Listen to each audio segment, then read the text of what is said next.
Good win. I thought the second half was much better than the first half with our guys. I thought the rhythm of the game and in terms of how we were playing with the intensity on defense. And of course, as I said, well, Rod's team's they're not gonna go away. And I really thought that fatigue became a factor in the second half. We had some guys that came off the bench that didn't play as well in the first half, but I thought in the second half they really kind of lifted it up. I thought even Orlando Cook getting in there, Orlando at the end there, I thought he played real well for us. Darius Hall continues to play with a lot of energy. I thought Barford in the second half, he stepped it up. I thought as a team, I thought we stepped it up. And that's, you expect coming off of a break where you're going to have a little sluggishness, but at the end, I thought we really turned around in the second half. We gave them 6 or 7 points, I think, with the technical fouls, and that's something that would be addressed as well. Guys get to jarring with each other, and there's no place for that. But it happens, and so as I told our guys, enjoyed the midnight, and because now we jump into the SEC, we jump into the conference race, and that's where the championship is given to the conference champion. So we got to make sure we do our due diligence and take care of home. And we got Tennessee Volunteers team that's playing awful well right now. But our guys, again, tonight, I thought we played well in spurts. All right, we'll open up a question. If you want to raise your hand, we'll get a mic to you. Mike, I guess in a game like that where you guys don't play your best in the first half, does that surprise you at all that Jalen's kind of the alpha there in the second half with some of the plays he made? Is that just kind of his personality? Well, I think we got multiple guys. Darryl came out knocking down shots as well.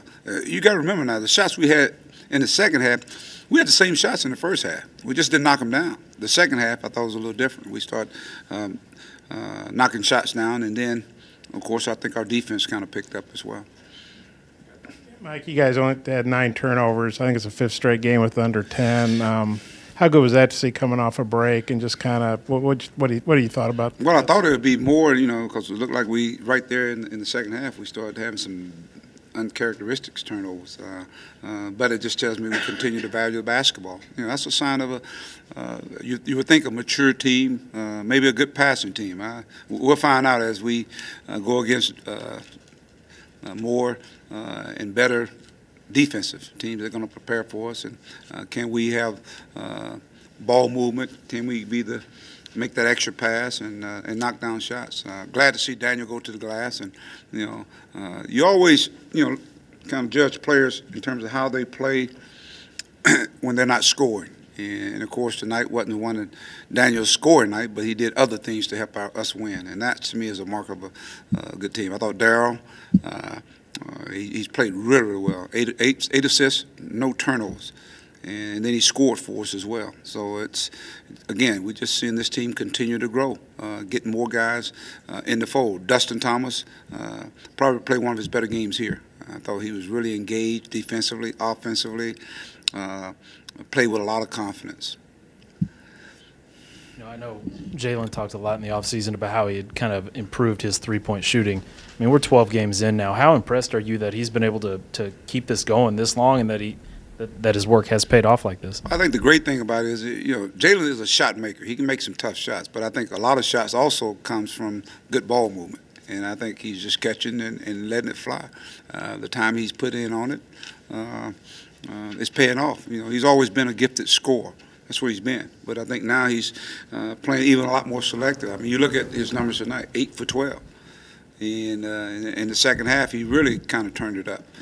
So it's good to see that. But he also just being a guy that's going to create for others, make other guys better. And I think he only had maybe 2 rebounds, and we're going to talk about that. But it's good to see him really just evolving as a player. To me, that's the evolution of a guy just continuing to become a better player. Darryl Macon, you see the same thing in him. From last year to this year, they're playing with a different purpose now. And I think that bodes well for our basketball team. Beard, he made some big plays for us. Always in the middle. He's always in the middle of something going on. Sometimes good, sometimes bad. It was bad tonight, but he took a charge, I think, when the guy got offensive rebound. He just comes up with big plays for us. In that first half, how big a factor was Dustin Thomas with the 10 points when maybe some others weren't scoring? I thought he was a difference maker. I thought he was the one guy that really was actually making some plays and making some shots. As I said, we had some nice looks. We just didn't make shots. I mean, guys had wide open shots, whether it be CJ, whether it be Anton, Darryl, Barford. We just didn't make them. But in the second half, I thought we had a much better rhythm. So the rhythm to me in the second half was much better than the first half. And again, credit Cal State. They wouldn't go away. They kept fighting, kept scratching and clawing, made it a 4-point game. But I always tell our guys it's a second half. You know, if you want to be a team that plays well, play well in that second half, and we were able to do that.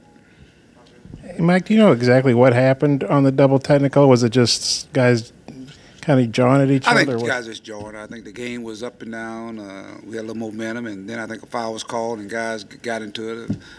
Now I'll watch the tape and find out what took place. But I'm sure it went one-sided. It probably went both ways, but our guys are the culprit. I guess they got caught with it. So, but we'll watch it and find out exactly what went on. Because again, when you're in games that are really, really close, and the intensity picks up in conference play, the sense of urgency, and you're going to have some guys getting up and going back and forth at each other.